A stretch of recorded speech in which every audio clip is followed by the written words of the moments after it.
Hi, I'm Joe Welinske, speaking today at Kams Thorum, and this is one of our preview videos for the upcoming Seattle User Experience Conference called ConveyUX, taking place February 27, 28, and March 1, and I have the fun duty of chatting with our various speakers. Today speaking with Kams Thorum. How you doing today, Kams? Hey Joe, how you doing? Everything's going great. I'm at Blink's office in Seattle, and where are you speaking to us from?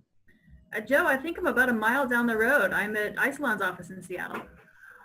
Well, why don't you tell us a little bit about what it's like working at Isilon, the nature of your work there, and maybe something about how you ended up there. Sure.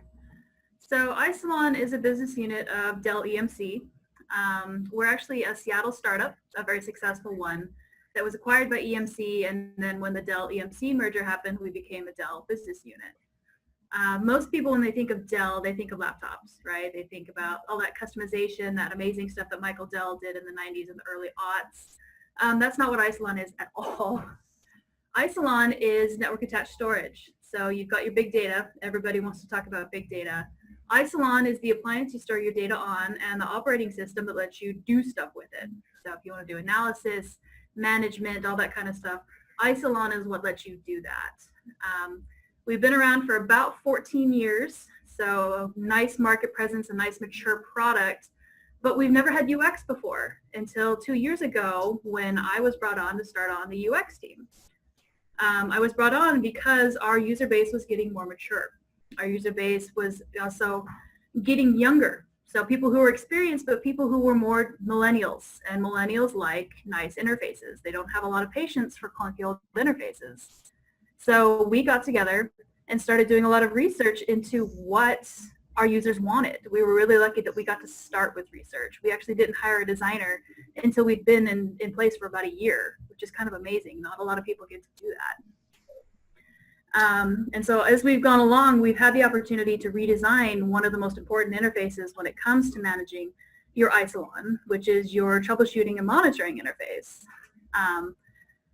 Given that Isilon is kind of an unusual product, it's not something you can buy as a consumer. It's not something that you can do, you know, as just a person off the street. Our users are very different. They're very professional, they're very educated, and they're very opinionated. So that's kind of what inspired me to come and talk at Convey this year about my special breed of users, because I think I'm not the only one that has this problem.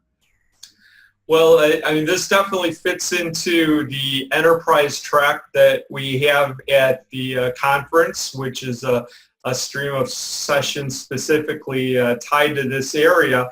I'm sure you have a lot of things going on, a lot of projects starting and ending all the time. Is there anything particularly hot and exciting that you might want to share with us?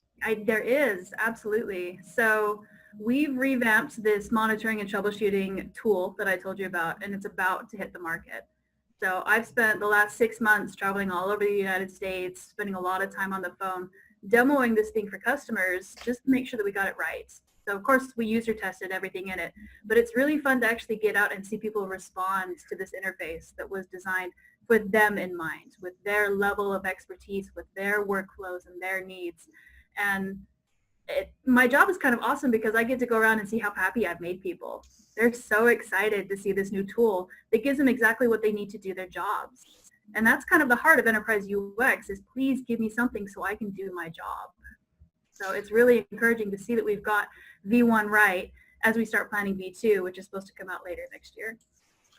And that's always one of the things I think about enterprise is sometimes these projects all seem to blend one into the next, and you never have that like time to feel like you know it's done, it's all great. But it sounds like you're in a good place with that, and it ties in, I think, with the session that you're going to present at the conference. The title of that is Professional Grade: Designing Enterprise Interfaces with the Expert User in Mind. So tell us a little bit about how you came to wanting to do this topic and what we might see from it. So kind of the idea, or at least the kernel of the idea that became my topic is when I was at Home Depot one day. I needed to buy a hammer. I wanted to hang some art in my apartment. And so I'm walking through the hammer department And the hammer that I wanted was like a cute little $2 hammer. It's pink. It's got a nice handle. It's not very big. It's not very heavy. But next to that is the kind of hammers that my dad, who's a professional contractor, is going to need for his job. And they're very expensive. They're very specialized. They're completely different. I, as a consumer, have no need for a professional hammer. But if my dad bought the hammer that I got to hang art in my apartment, his job would be miserable. And so there are different layers of users, right? There are professional users, and then there's Joe on the street. I just want to hang up this picture. And that's true for interfaces as well.